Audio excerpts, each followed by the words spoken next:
Welcome to Center for Spiritual Living Asheville Science of Mind 102.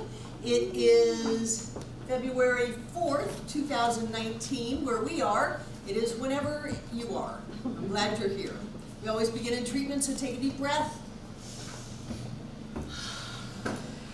And what I know is that there is a power and a presence that is infinite and absolute, that is all things and yet is beyond all things.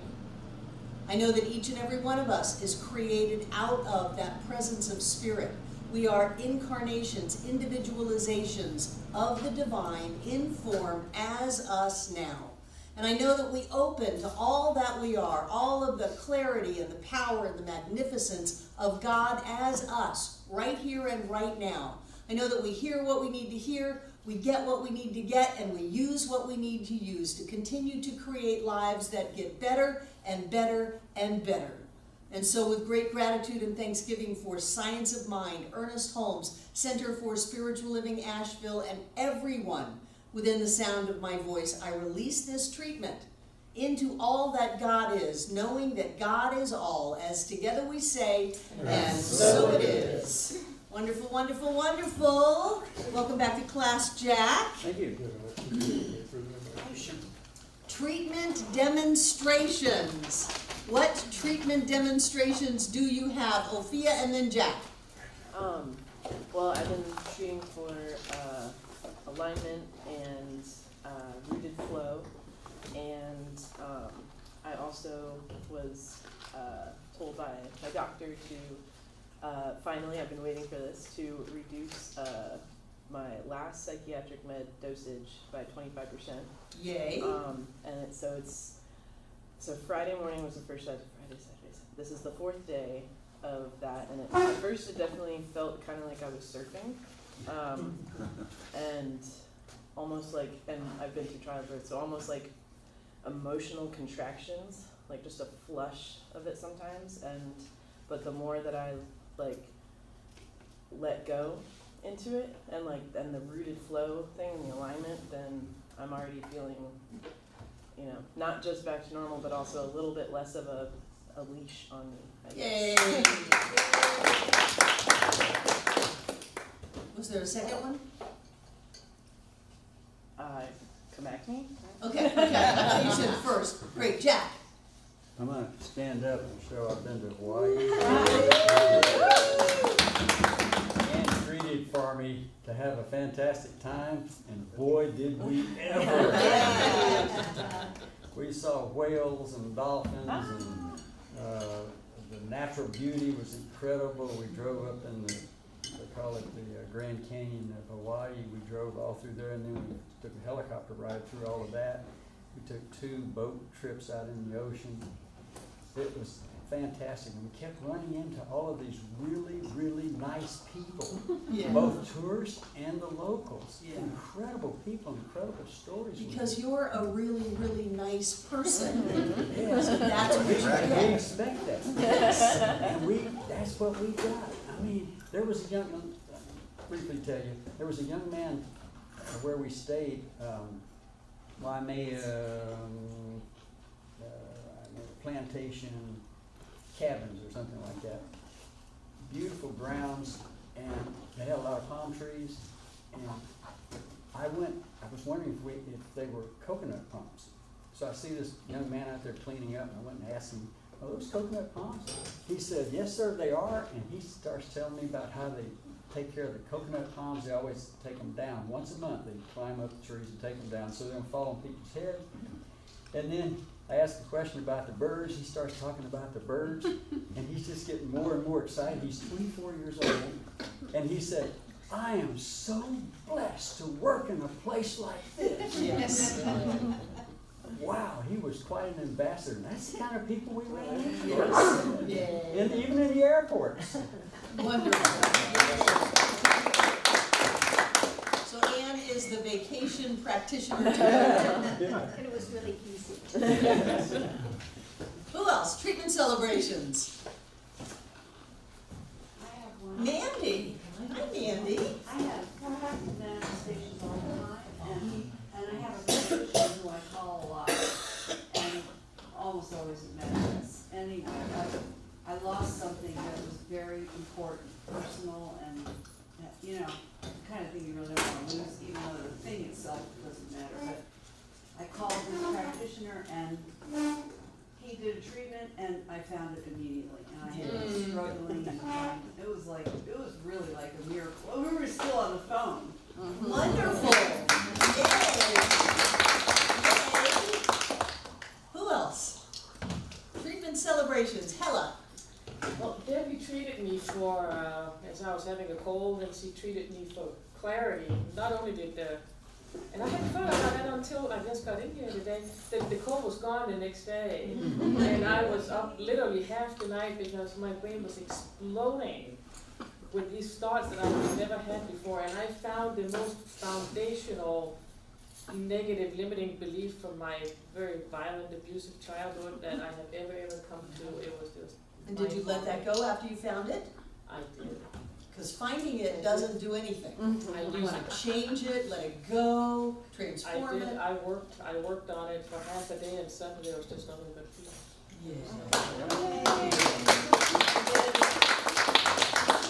Clarity, health, and peace. Good demonstration of treatment.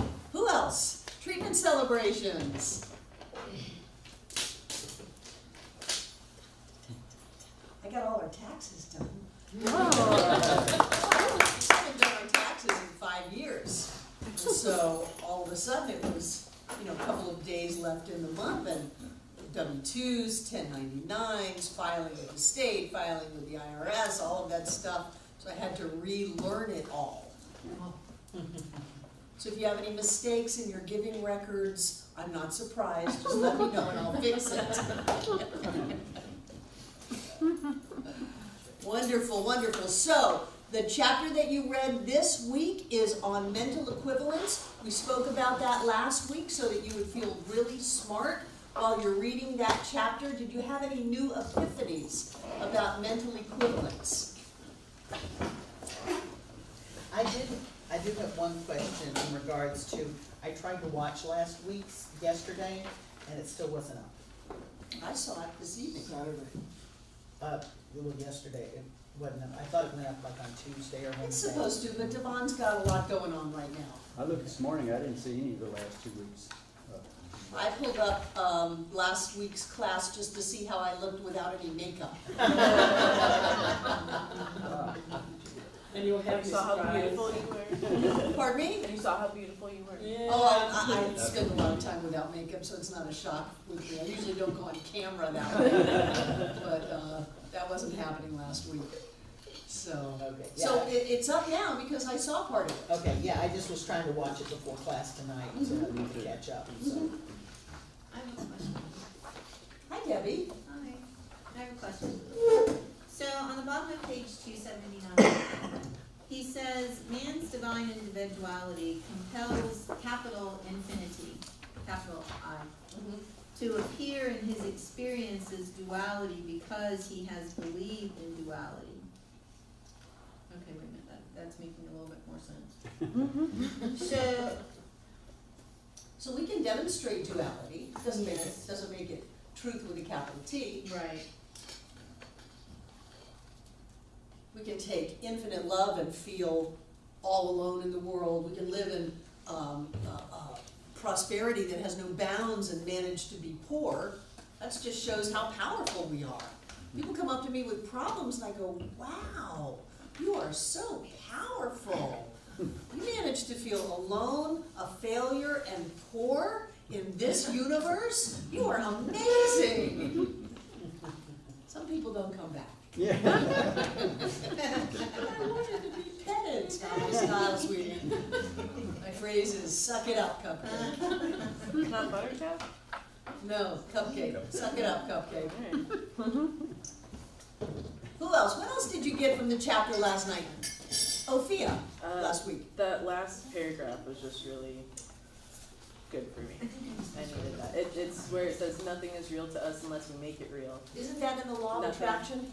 Oh yeah, oh sorry, were we reading on the last one? Actually, we it were was also talking the- about mental equivalence. Yeah, I was also, that last one, it was funny, both endings. This is one of my favorite quotes in the entire book. is the last paragraph of the law of attraction. Nothing is real unless you make it real. What pages? 307. Nothing can hurt you unless you allow it to hurt you. Refuse to have the feelings hurt. Refuse to receive anyone's criticism or condemnation. In the independence of your own mentality, know that you are wonderful. Can you imagine if you looked at something, if you looked at the stock market and go, that's not real unless I make it real. If you look at politics and go, that's not real unless I make it real. If you look at a diagnosis and say it's not real unless I make it real. I'm not going to make it real in my life. And that's what these 3 chapters are all about, where we have causes and conditions, mental equivalence, and principles of successful living, mental equivalence, and the law of attraction. It's all about being at a point of choice and exercising dominion over our life, to say, I don't have to let that in. Just because you said it to me with a lot of energy and heat, I don't have to let that in. I don't have to allow you to input that negativity in my consciousness. I am in control of my ability to say no. I'm going to stay firmly seated in the understanding that all is well, that I'm a spiritual being creating my reality, and I don't have to take infinity and turn it into duality just because somebody showed up.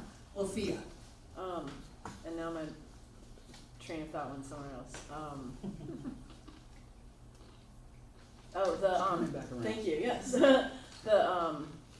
I've been trying so much to focus on making sure I'm using positive, or, and not necessarily like positive, like happy, joy, but like making sure I'm not saying, I don't want this, kind of thing. I'm saying what I do want and what I'm picturing, but that, I think this, like that paragraph and that concept is really good for me, because it's the idea that like, I still need to pinpoint, it's like a diagnosis. I still need to pinpoint where it is, where the knot is, push on it until it goes away, and then it'll be. Well, if you want that to be your process, you can, but it's not mandatory. Okay. But I feel like there were just a couple things that were like, I couldn't quite get out with that, like being able to point at it and. That's okay, that's a fine process. It's not the end all be all, because you don't want to go through your life finding your problems and pushing on them. Yeah. Eventually you're just going to let them go.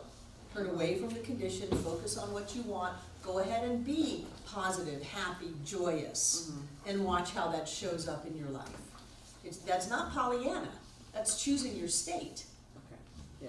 That's B.F. Skinner's behavioral therapy. Who else? Anything else on mental equivalence? I think that it's a great idea. It is how we create on the inside what we want to have on the outside.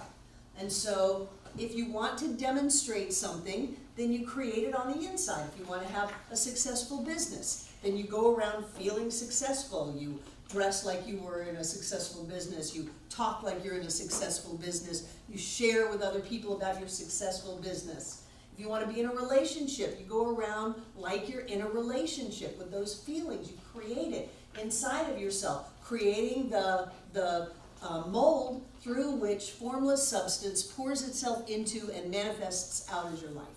We talked about vision boards and new cars and exposing yourself to the things in life that you want. Read stories about people who have done what you want to do and get that image inside of yourself. Most people are filling themselves up so much with the image of not accomplishing what they want, of being victimized by life, of listening to all of the horrors going on, that's all that they create in their life.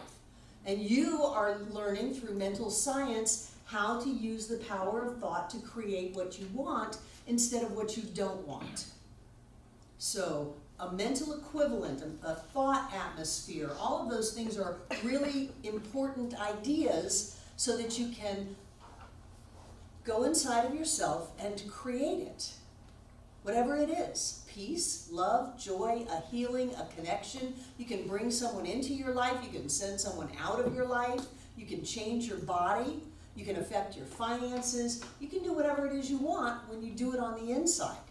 I remember when Y2K was happening, and we went through Y2K and nothing happened, and I was talking to my Native American teacher, Rocking Bear, about that, And he said, oh, there are a lot of people that went through Y2K.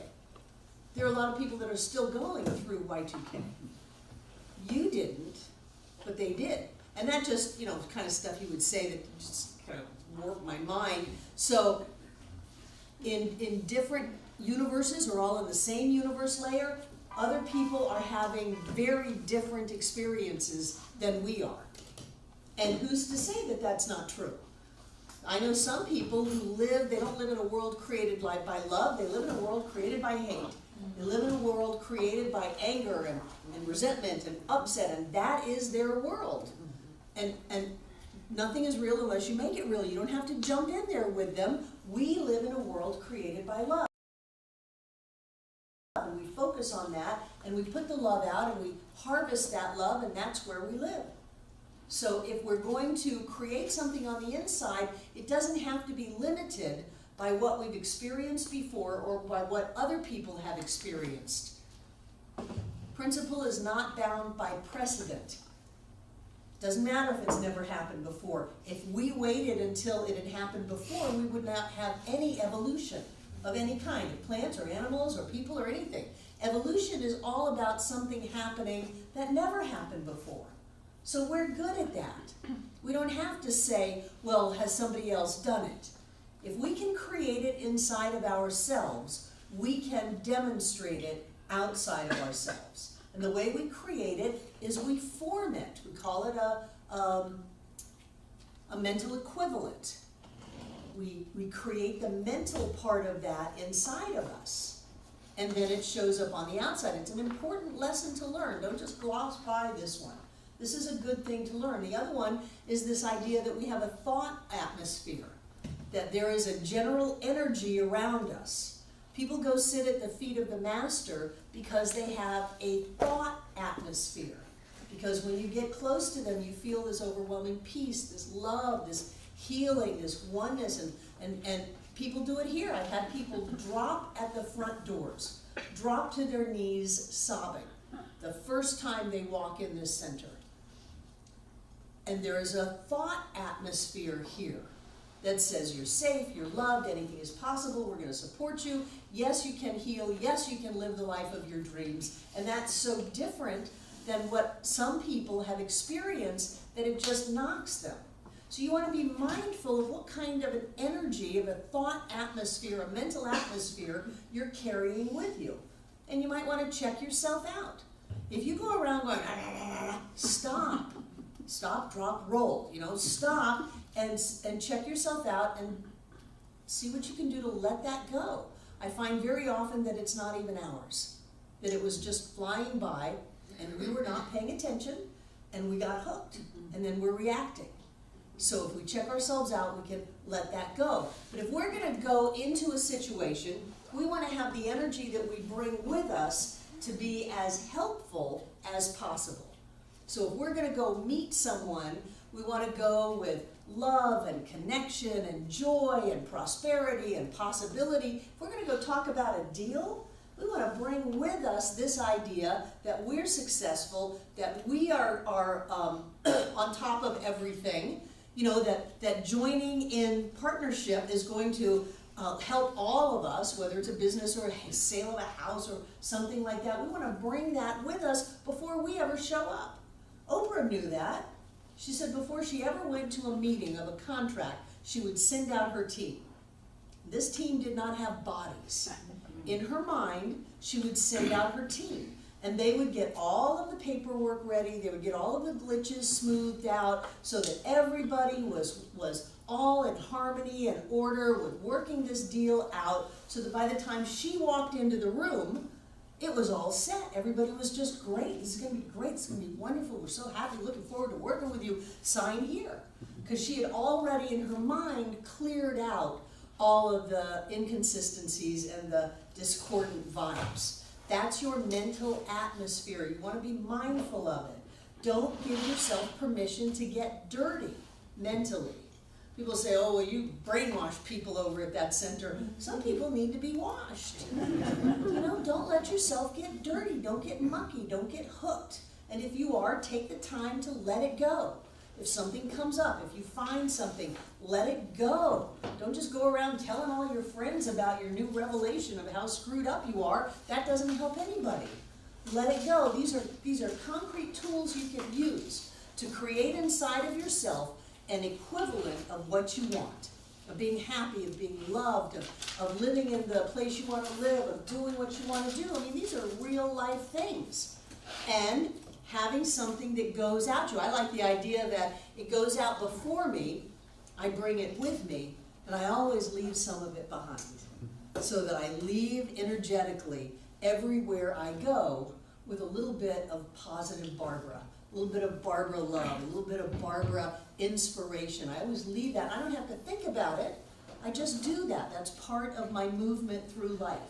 If you do that, things are going to go better for you. And if you find things are not going well, you want to clean yourself up.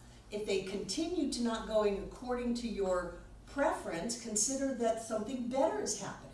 Instead of trying to pound the square peg in the round hole, consider that your consciousness is creating something better. One of the things I loved about Wallace Wattles' book, The Science of Getting Rich, he said, if your prayer is not answered, you didn't ask big enough. I didn't what? Ask big enough. Oh, big enough. Okay. Big enough, meaning that your consciousness was not a fit for what you were asking for. Your consciousness is higher than what you think you want. So consider expanding your consciousness and watch the demonstration happen. A lot of people will sell themselves short, and in their fear, they'll only look for survival instead of thriving, and that's not really a true match of who we are. And so the survival is the struggle, and it doesn't work. Consider being in alignment with a greater good, and watch how that unfolds. But before you do that, clean yourself up. See if you're not just blocking what you want. Because if you find things are blocked over and over and over again, that's the time to go inside of yourself. To let go of any negativity, any limitation, to let go of any idea that says I can't, I shouldn't, it's not possible, there's not enough to go around, to let go of any resentment or victimization, and then move forward. But I'm also a big proponent of if it's right, it's going to fall into place. And if it's not right, I need to work on me, not to force it into place, but to open to the greater good. Does that make sense? It's a dance. And you know, we want it to be the way we want it, not realizing sometimes that the way we want it is really not as good as it can be. So we have the mental atmosphere, we have the mental equivalent going on in our creative process. Any other thoughts or comments? Let's move to the law of attraction. I love this chapter because it is concrete, it is plain, and it says over and over and over again that you are, and you just go on record, you're not attracting anything. There is no law of attraction. It is a way of explaining spiritual law in a way that we can see it, like something is out there and we're pulling it into our lives. That's not the way it happens. What happens is we open up, and that good that we are manifests in our lives. We didn't pull it from anywhere else. It always comes from inside of ourselves, and we are always manifesting and creating our experience. But in the paradigm of the law of attraction, it makes it easy to think about and talk about. So you're either attracting something or you're repelling something. Always, always attracting something or repelling something. And sometimes people think, well, oh, attraction is good and repelling is bad. Repelling is a good thing. Sometimes if you've got something going on in your life and you don't want it, you've got someone that's irritating you, you've got someone that's just nitpicking, you've got a barking dog, you know, whatever it is, you've just got something that you don't want, it is okay to repel that. And how do you repel something? Not think about it. You don't think about it. Yeah. How do you attract something? Think about it. You think about it, you focus on it, you daydream about it, you make up songs about it, you tell your friends about it, you love it, you put all this energy in what you want to have. And if you don't want something, don't ignore it, don't put your energy in it. So many times people are all about, I don't want this and I don't want that. Well, that's not helping you, it's only anchoring in that which you don't want. So if you want to let go of something, stop thinking about it. Stop thinking about it. Stop making yourself wrong for it. Stop making other people wrong for it. Stop taking all of this creative energy and putting it in there and then saying, why is this in my life? It's in my life because we put it there and then we brought it to life. So in the idea and the construct and the paradigm of the law of attraction, we can either bring something in or we can send something away. We send something away by just cutting the energetic tie to it, cutting our thought to it, letting it go. John talks about turning away from the condition and focusing on what you want. And if you focus on what you want, that which you no longer are energizing will fade away. And that which you want is going to come to life. It's going to flourish in your life. And pretty soon you won't even remember the stuff that you didn't want because you practiced so much not thinking about it. So you're either pulling something in or you're letting something go. And if you're pulling something in that you don't want because you're upset about it, because you're all worked up about it, because you're afraid of it, then just understand that you are using the creative power of all of life to manifest that in your life that you don't want. And you're not stuck with it. I love the uncreative aspect of this teaching. I love the idea that you can uncreate that which you created. You created it. If you created it, you're not stuck with it. You can create something else. But the way that you create something else is you take the energy and the focus away from what you don't want, which means you stop talking about it. You stop gossiping about it. You stop complaining about it. You stop criticizing, even in your own head, everything that's going on with that. You've got to let it go if you want to have the life that you want to have. Otherwise, you're going to create all of this struggle and upset and feel like, well, you're just stuck with it. No. You're a powerful, creative, spiritual being alive and well on planet Earth. You did that. Breezy. Do you remember the quote from Mother Teresa where I won't protest against war, but I will march for peace? She said, if you ever have a march for peace, let me know. Yeah. Yeah, instead of an anti-war march. Yeah. Yeah. So that's what we want to do. We want to not focus on the anti. We want to focus on what we want. And these chapters are really practical. I like them. It talks about if you want friends in your life, what do you have to do? Be your friend. You have to be a friend. You have to be friendly. You can't go around and nobody wants to be my friend. I see that here. Nobody wants to be my friend. Well, if you would be a little bit of a nicer person, maybe some people would want to be your friend. But you can even go farther than that and be friendly. Say, hey, Lynn, you want to ride to class? I'll come pick you up and give you a ride. Yeah. That puts out incredible positive karma points to reap the harvest of, not the least which you get to ride with Lynn Villa back and forth to class. But if you put yourself out there, if you become more of a friendly person, you're going to get more friends.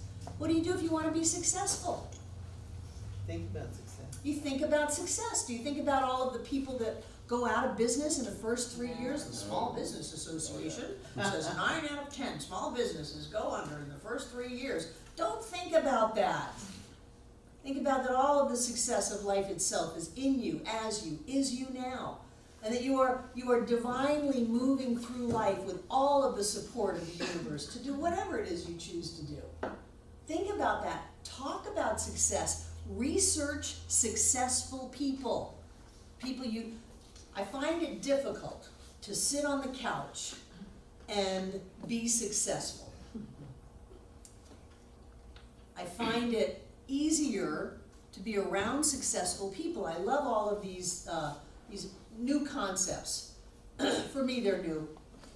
Back in the 80s when I was at the Miami Center, we used to have a breakfast for champions, and it was an early business networking meeting that we would have every Wednesday morning, and that was really modern back in the 80s. Now, Meetup and LinkedIn and people gathering for business meetings and networking and all of that stuff is much more common because people have learned that if you're around successful people, the chances of your success skyrocket. What was that first?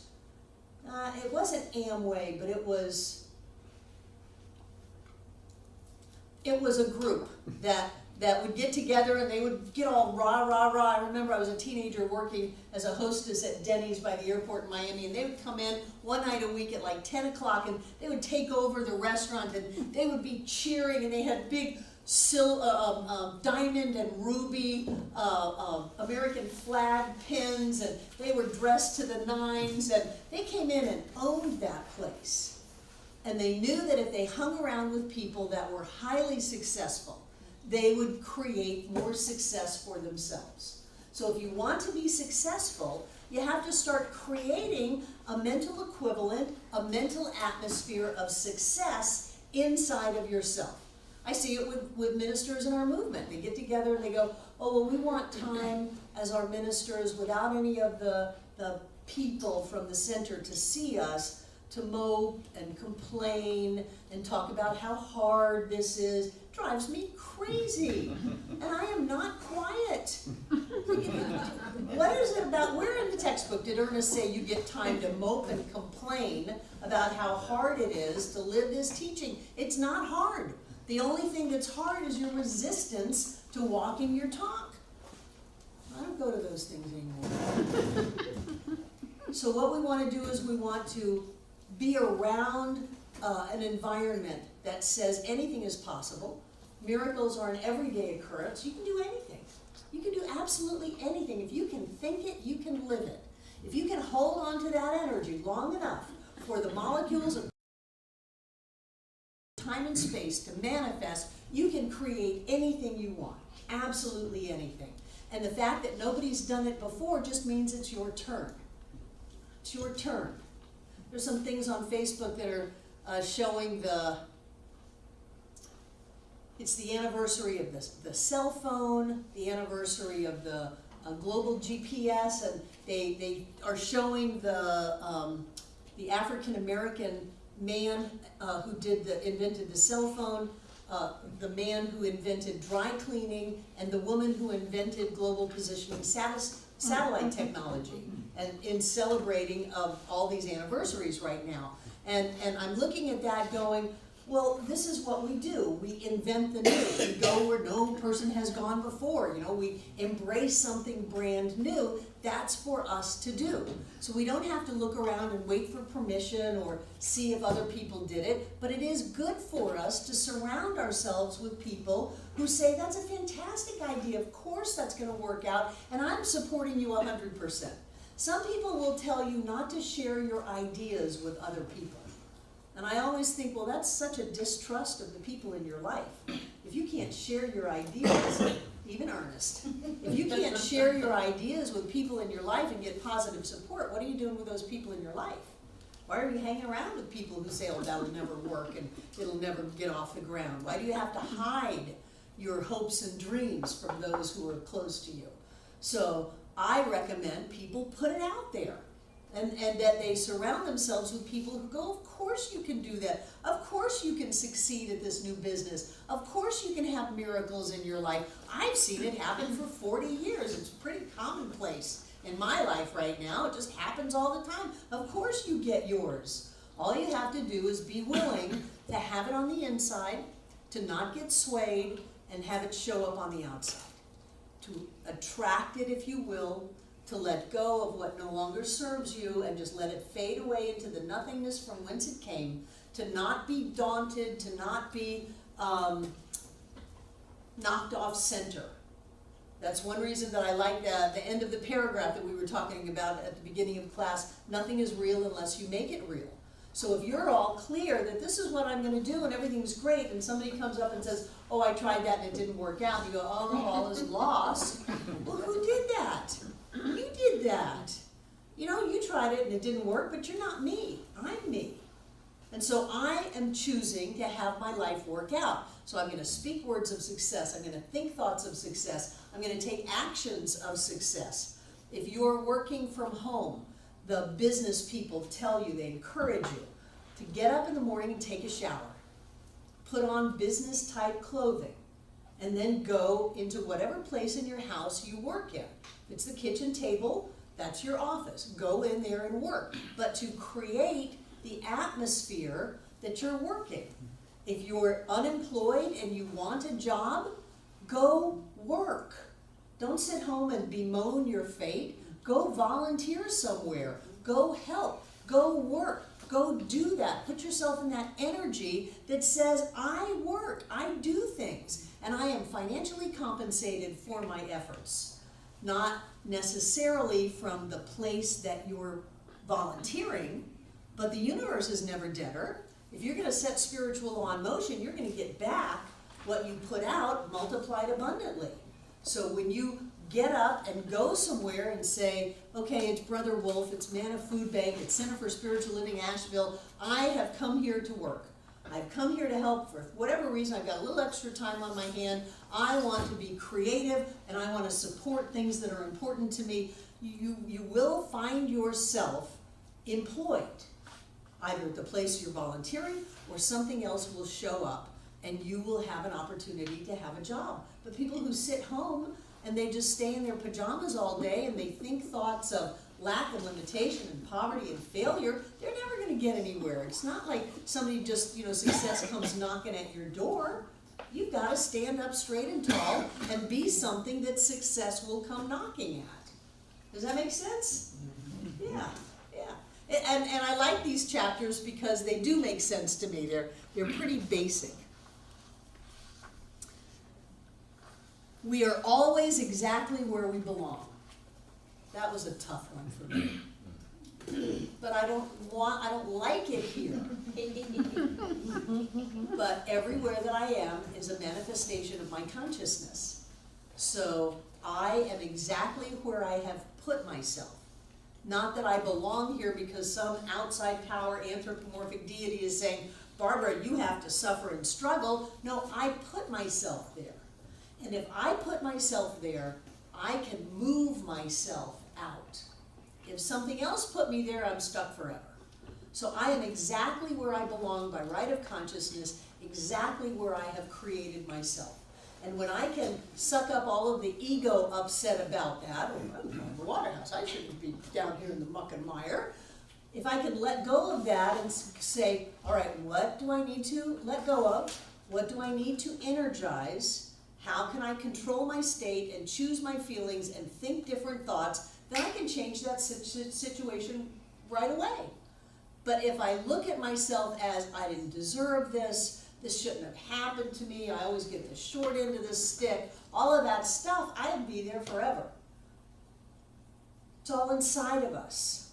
The power for everything is within us, waiting for us to direct it, for us to choose how we're going to manifest and create in our world. Does that make sense?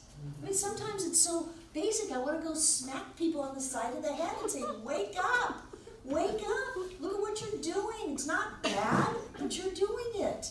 You don't want to suffer and struggle, and I want to see you happy and joy-filled, so whack. What is it, Cher in Moonstruck? Snap out of it.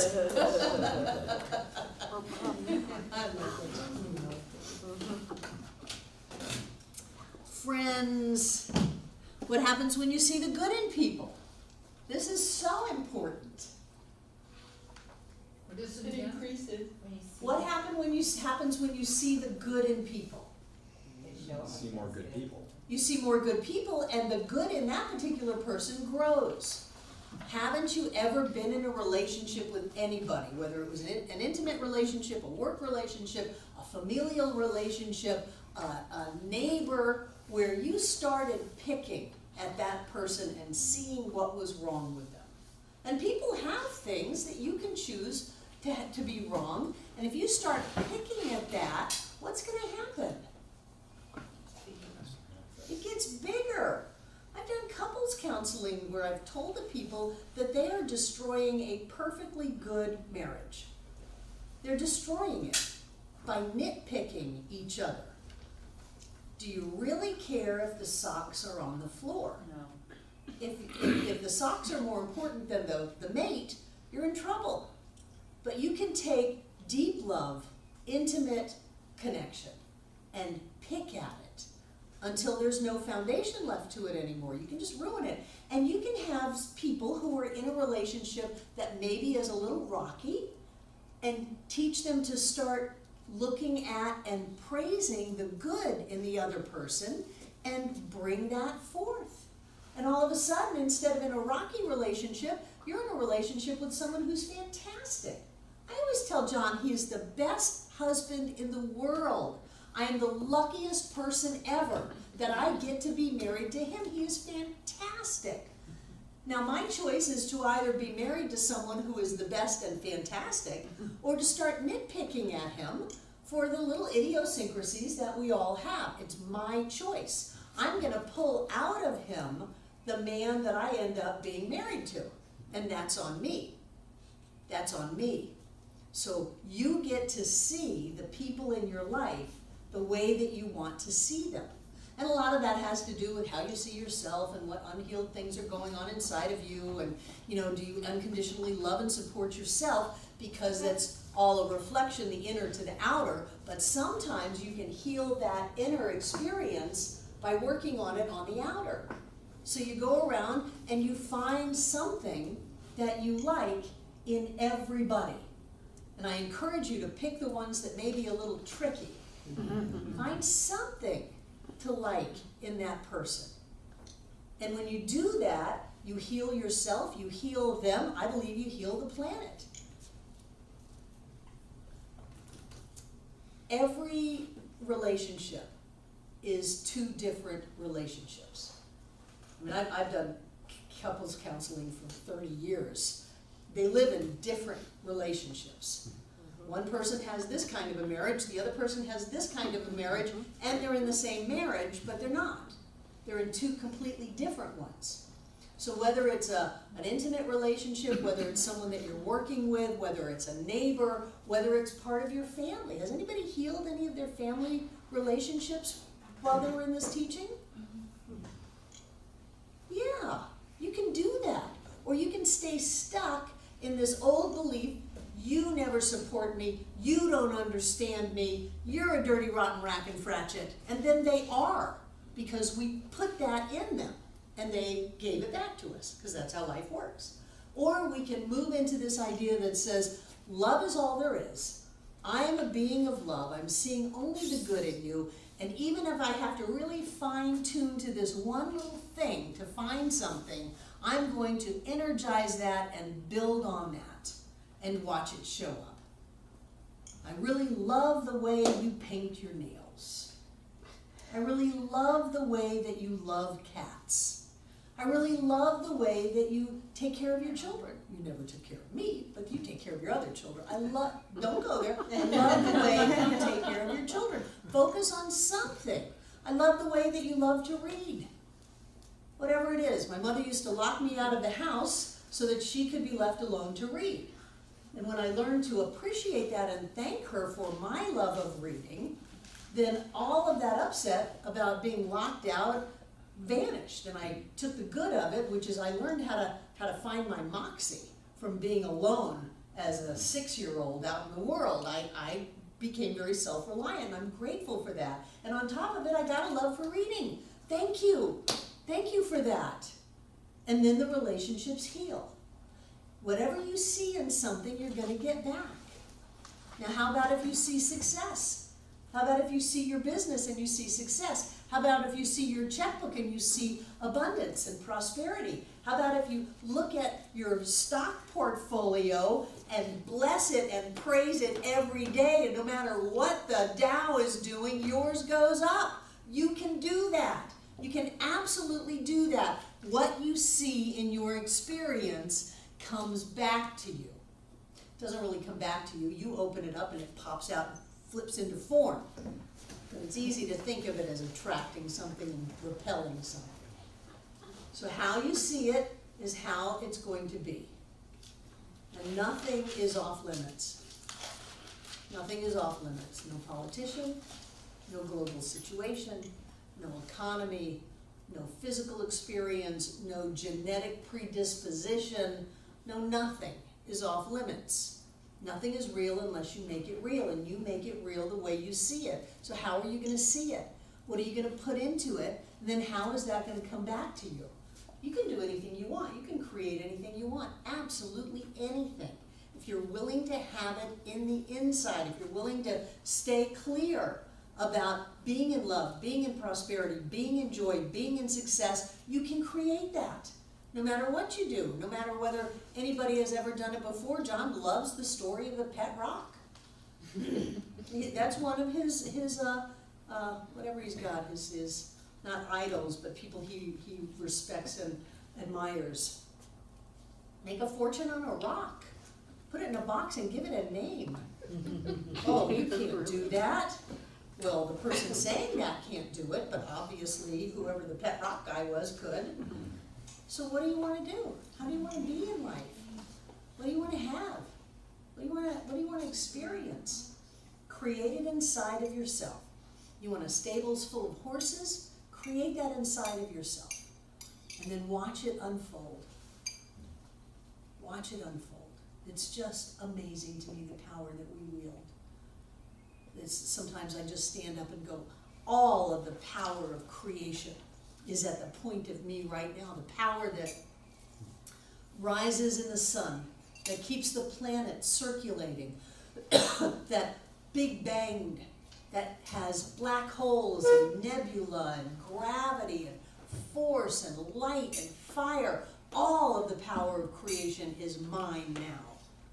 And I tell myself that over and over and over and over again, so that when I go to look at the fact that the stream bank is falling away from the parking lot, it's like, that's not a big deal. All of the power of creation is mine now. It's going to heal it. It's going to fix it. We're going to use the Army Corps of Engineers and a whole bunch of people, but we're just going to fix it. We can do that. I made the sun come up. I can do this.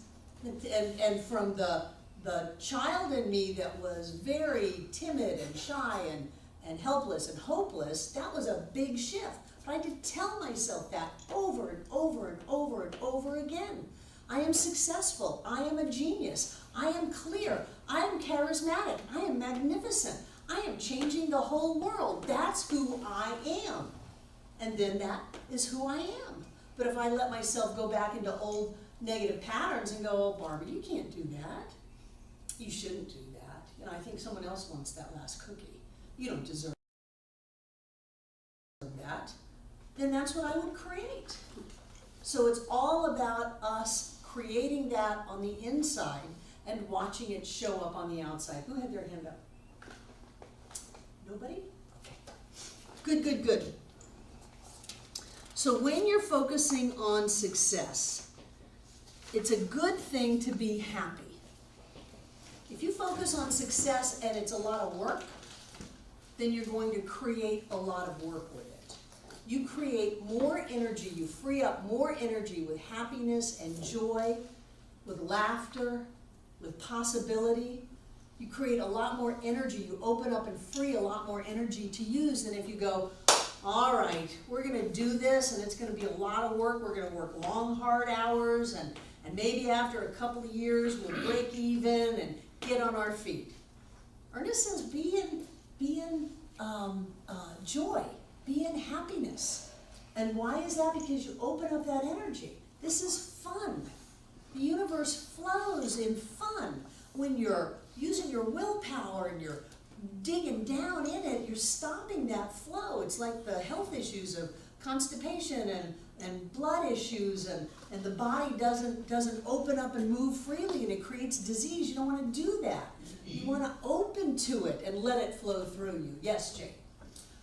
Well, I had an experience recently that was really unpleasant for me because I have a lot of difficulties, and I have a physical therapist who's a friend of mine, and he comes once a week to my house to do physical therapy.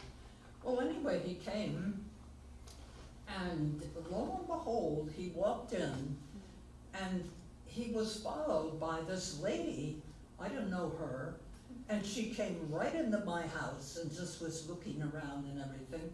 Turns out that was my mail deliverer. Mm-hmm. And she arrived. What she did is she arrived just after he did. So she saw his car and she was curious as to what was going on. So, She yeah. thought you were entertaining? Huh? What? She thought you were entertaining? Yeah, she probably thought I was entertaining. But you know, that was your choice to be upset about it. But, yeah, and he wasn't upset at all. He said, oh, forget it. But it just kills me that, Don't let it kill you. well, it does, I get so angry when I think about it. Here's this nosy, Nothing is real unless you make it real. You're all upset, he's saying, don't worry about it. You get to choose which person you wanna be. Do you wanna be the upset one, the angry one that's being killed by this? Or do you wanna just go, oh, it's no big deal, nosy male lady, so what? well, I know, but it just reminds me of all the little people that are like that, who would just look around and, Jane, you're a popular figure. yeah, but enough is enough. Well, then you asked him to leave and you shut the door, you were in charge of your life. Yeah.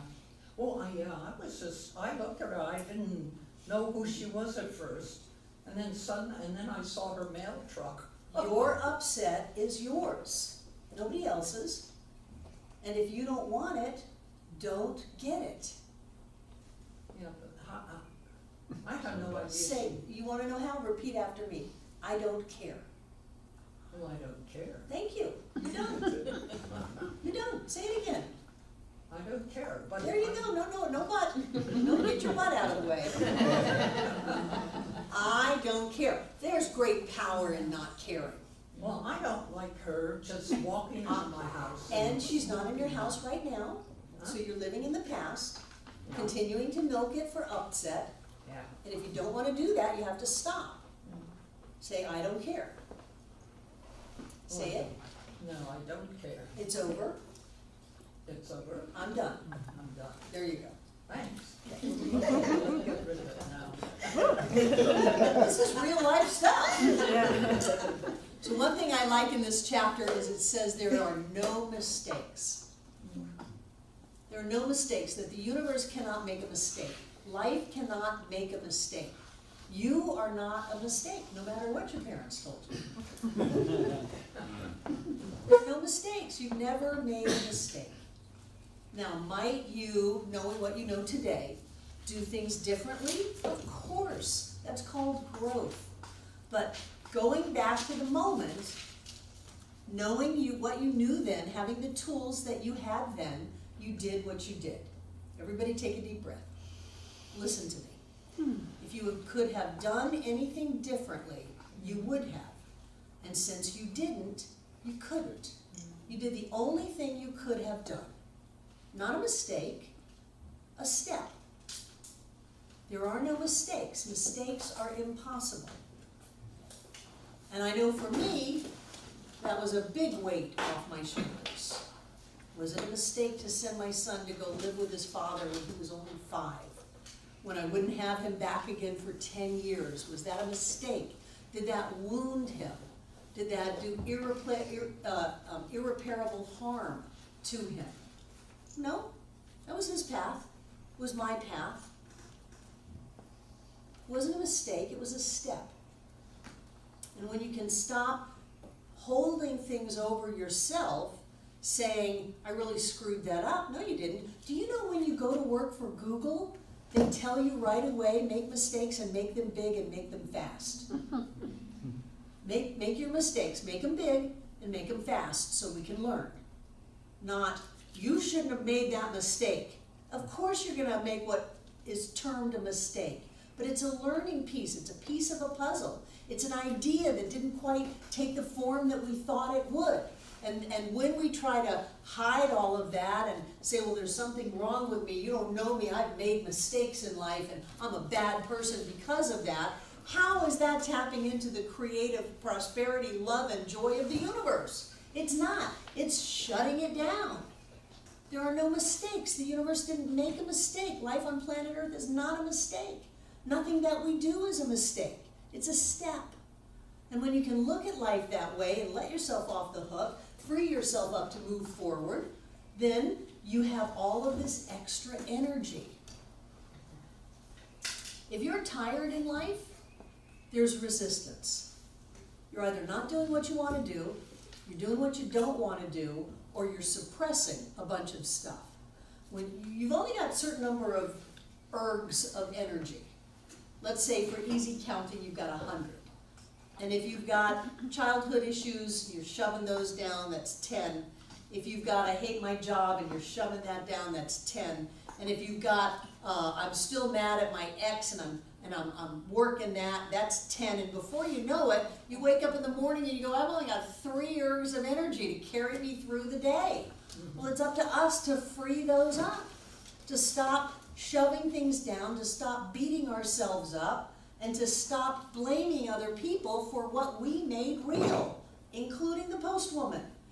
We did that, and when we free that up, all of a sudden we go, I feel so light, I feel so great, I feel so excited about life, I'm so enthusiastic about what's happening. Well, what's happening? I don't know, but it feels great. And that's what you get out of that. Do you remember children? Maybe not when you were a child, but children, they come jumping on your bed at 5:30 in the morning. Wake up, wake up, wake up, it's a day. Come on. If you're not there, you're doing something with your energy. You're shoving it down. You're telling yourself stories. Well, I'm getting old. Well, you just can't expect that much from me. Sure we can. Your body's supposed to live to be 300. Did you know that? Bodies are supposed to make it to 300. Easy. We're in puberty. Maybe not even. Yeah, infancy. Well, I think we're a little past infancy, but we're not very old. We're still in the, it's a new day, it's a new day, it's a new day. Get up, wake up. Well, I just want to mention, your words just completely, I'm fine with that I now. know, why didn't you say it? But the thing of it is, why did I think of those things? Well, that's just race consciousness. How dare you cross my boundary of a front door? How dare you infringe on my privacy? Who do you think you are? That's race consciousness. Oh, Race consciousness is focused in duality, me and you. If I look at you as another myself, well, of course you want to check out and see who I am. I'm not going to let you. I'm going to politely ask you to leave and shut the door. If you don't leave, I'll call the police. I don't care really which way. I'm going to do it all without getting involved in it, but I'm not going to give up all of my happiness and joy for this day and the next week because you stuck your head in to look around. yeah. You want to see who this lady is. You know? But I love that. It's over, I'm done. It's over, I'm done. That can be your mantra, Jane. Yeah. Use that. That's great. Well, really, because we have this now moment, and if we're focused in the past, then we're not in the present.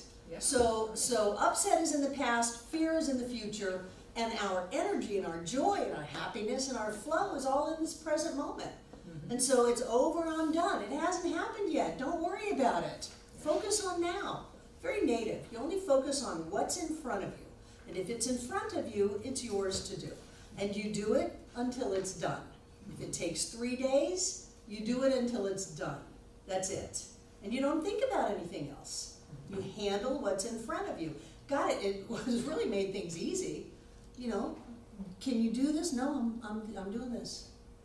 When are you going to be done? I don't know. I'll be done when I'm done. I'm doing this. That's all I have to think about. I'm doing this. It's very peaceful. And it helps that scattered thought of, well, what about this? And what about that? And what are they going to think? Maybe you should do this. No, I'm doing this. And I'm going to do it until I'm done. Okay. Any other questions or comments? I love these chapters in the textbook. The law of attraction is fantastic. The last paragraph is one of my favorites. I quote it often. Nothing is real to us unless we make it real. Nothing can touch us unless we let it touch us. Refuse to have the feelings hurt. Refuse to receive anyone's condemnation.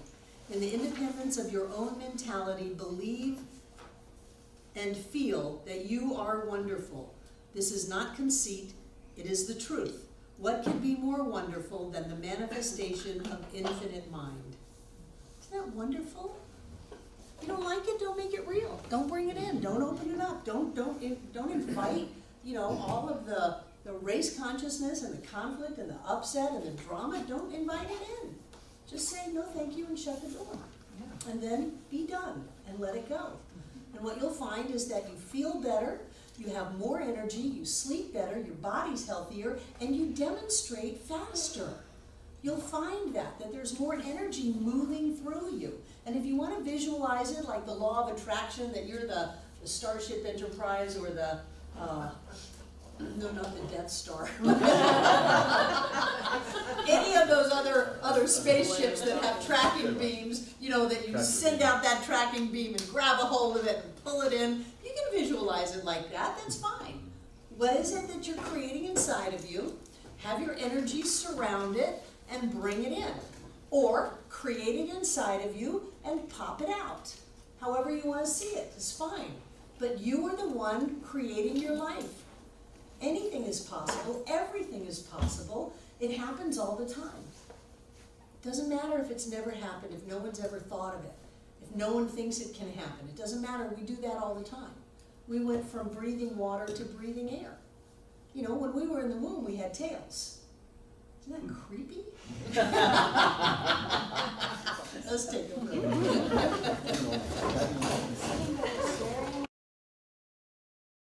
Go. Come on down. Carry this over for me.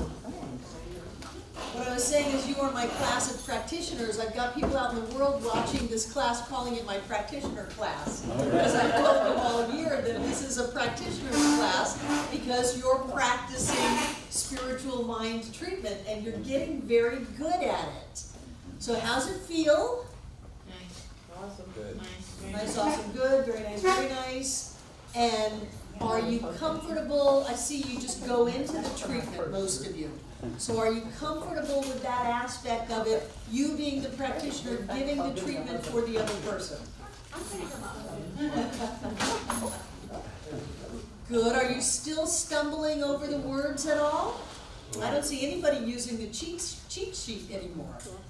Oh, Steve is, okay. That's all right, and Sandy is, that's fine. You also have little note cards of your treatments. And those of you receiving treatment, are you getting what you asked for? That's so important. And if you ask for a treatment for health and you get a treatment for a new car, it's on you to say, I asked for a treatment for health and that's what I want. Because sometimes when you're treating someone, you can just go off. And it's not uncommon for our licensed practitioners to take notes while you're with them so that when they're tempted to just fly off into the universe, they can come back and go, oh, this is what I'm focusing on. So if you're not getting what you want, speak up, ask for what you want, and those of you who are doing the treatment, I see you just getting more and more comfortable with it, and it touches my heart. And those of you watching online, this is not technically a practitioner class, but it's really close. Because that's what you do. Treat online, too? They are. People are out there doing treatment online. You guys are fantastic. What is our main country? Bulgaria? Where is Bulgaria? It's over by Ukraine and Russia. It's between, and we've got a lot of people in Ukraine too. Yes. And we've got the Science of Mind textbook in Russian on our website for free. And John's book, 5 Steps to Freedom, in Russian on our website for free. So please copy those and send them to everybody you know, especially if they speak Russian. Any other comments about your treatment work or class? Ophia. I just had a great time with Jane tonight. That was Yes. fun. And we had it was cool to see that it was very similar what we were trying to treat for, and we were both teachers, and Good. it was cool. What was that? Good. Did you say something? I did. I said it was great. Any other comments? Those of you watching online, thank you for being a part of this class. If you would like to contribute to the good work of this center, there is a little blue P at the top of your YouTube channel page. And if you click it, it'll take you to our PayPal page, and you can contribute whatever you want. Whatever you give is gratefully appreciated. And those of you who are contributing generously to this center, I'm very grateful. Very, very grateful. I haven't gotten the stats for January yet, but December was amazing, and it keeps growing, and we had 102,000 pages opened on our website in December. 102,000. We had 51,000 in November. It doubled. So when I say we're changing the world, we are. Take out what you're gonna give.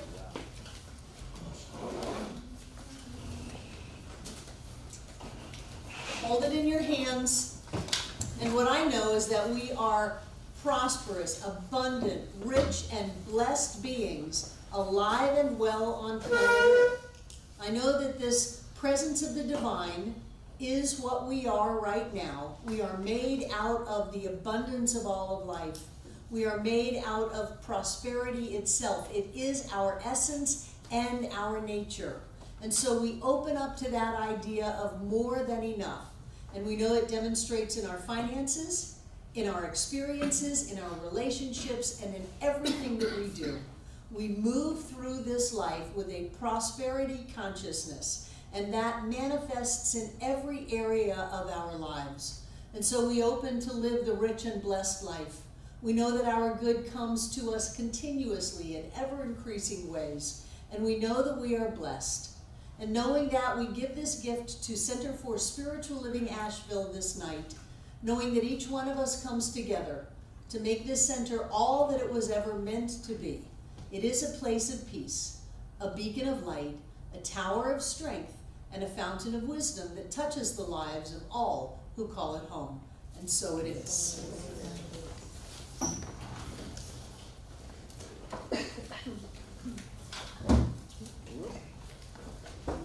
Wait 1 second, okay?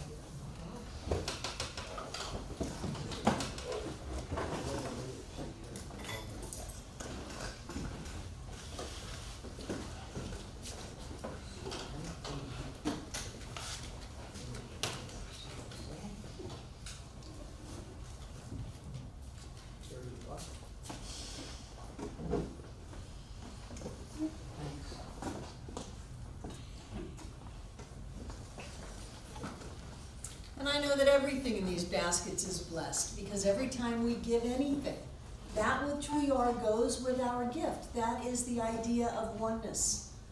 And so whatever we are, spirit, light, love, God, manifest energy, infinite, absolute, magnificent, glorious consciousness, that which we are went out into the world as we gave this gift. I see it as golden light filling up this room from the floor to the ceiling and all between the walls. This air is rich and blessed with God as us. And as Spirit moves in our lives, things happen, so watch out. Right here and right now, each of us is touched, each of us is blessed, and each of us is healed. And that energy, as it fills up this room, has to continue on its way to cover this earth, to touch, to bless, and to heal every being on this planet. Always here, always now, touching every one of us here tonight, everyone who has ever been here, everyone in the sound of my voice, and everyone yet to come. And so it is. Thank you, everybody. Have a wonderful, wonderful week. I love you very much. Have fun with your mental equivalents and mental atmospheres.